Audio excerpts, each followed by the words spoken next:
Hello साथीहरू नमस्कार, सन्चै हुनुहुन्छ? 2082 सालको कार्तिक 6 गते तिहार परेको छ। आज चाहिँ तिहारको माहौलमा छु। मेरो तिहार कस्तो हुनेछ हजुरहरूले पुरा भिडियो हेरेर थाहा पाइहाल्नु नै छ। यसपालि एकदम तिहार विशेष हुँदैछ। मेरो चाहिँ स्पेसल्ली के विशेष हुँदैछ भन्ने कुरा तपाईँहरूले पछिसम्म हेर्नुपर्ने हुन्छ है। आज चाहिँ हामीले धेरै वर्ष पछाडि टिका लाउँदैछौँ। हाम्रो प्यारो भाइ, हामी 5 दिदी बहिनीको एउटा भाइ। हुन त हाम्रो स्वर्गीय आदरणीय दाइलाई हामीले आज धेरै सम्झिरहेका छौँ। दाइको आत्मालाई शान्ति मिलोस्। आज चाहिँ हामी 5 दिदीको एउटा भाइलाई टिका लाउनको लागि दाङदेखि दिदीहरू आउनु भएको छ। उहाँ चाहिँ मेरो ठुलो दिदी हुनुहुन्छ। दिदी वेलकम छ काठमाडौँमा। हाम्रो माइली दिदी हुनुहुन्छ। दिदी वेलकम छ। ल तिहार पहिलोचोटि काठमाडौँ है। उहाँ चाहिँ साइली दिदी हुनुहुन्छ। दिदीको त यहीँ हो, फर्पिङमै हो बसाइ। उहाँ चाहिँ काइली दिदी, काइली हुनुहुन्छ। अनि म चाहिँ कान्छी। नमस्कार, हजुरले देख्सक्नु म चाहिँ कान्छी छोरी, अर्थात् हामी 5 बहिनी हौँ र भाइ आउँदैछ। भाइको प्रतीक्षामा छौँ हामीहरू र तिहार कस्तो हुनेछ भन्ने कुरा हजुरहरूले देखिहाल्नु नै छ। भाइ सँगसँगै आज मैले प्यारो दाइलाई पनि टिका लाउँदैछु, प्रदीप श्रेष्ठ दाइ, जो चाहिँ हाम्रो दाङकै घुराइकै हुनुहुन्छ। र साथसाथमा मेरो फ्यामिलीको अरू टिका पनि हुँदैछ, बच्चाहरूको अनि नानीहरूको। सब रेडी छौँ हामी, रेडी तयारी अवस्थामा छौँ। घरमा आज विदेशी जर्मनबाट आउनु भएको छ। What's your name? नरिब। नरिब, welcome to Nepal and let's celebrate Tihar together. या आज चाहिँ उहाँले पनि लाउँदै हुनुहुन्छ हाम्रो घरमा। यता चाहिँ नानीले तयारी गर्दै हुनुहुन्छ दाइको लागि।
हेलेनाले पनि आफ्नो भाइहरू र हाम्रो विदेशी दाइलाई लाउँदैछन् पहिलो पटक।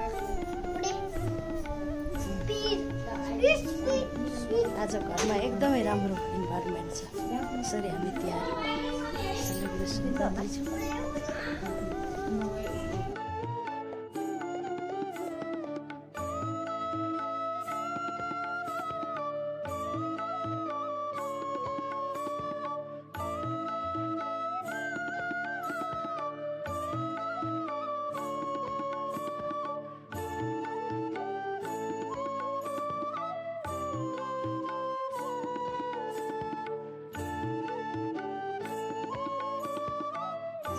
भएको छ। अब हामी टिका लगाउँछौँ।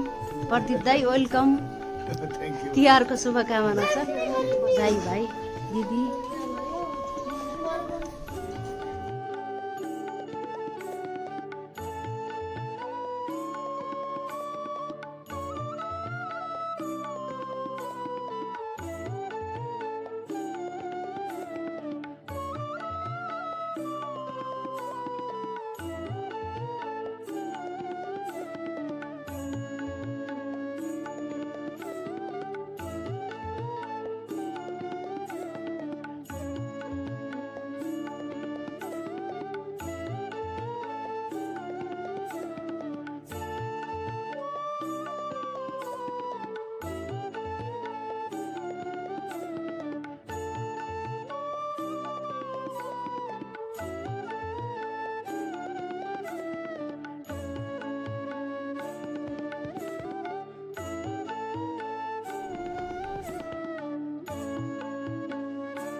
सम्पूर्णलाई तिहारको शुभकामना। आज भाइ टिकाको दिन।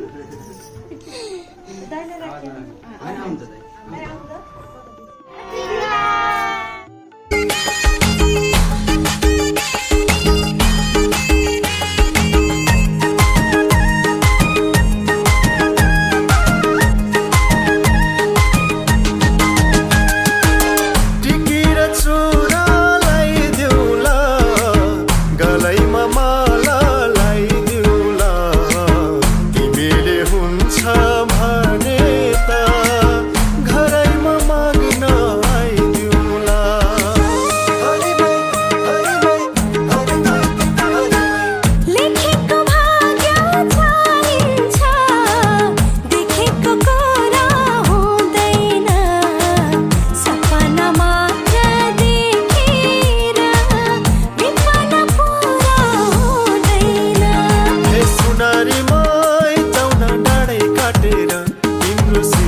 मैलाउरे मत आइहाल्छ पेन्सन जिन्दगीको के लिन्छ टेन्सन लाउरे मत आइहाल्छ पेन्सन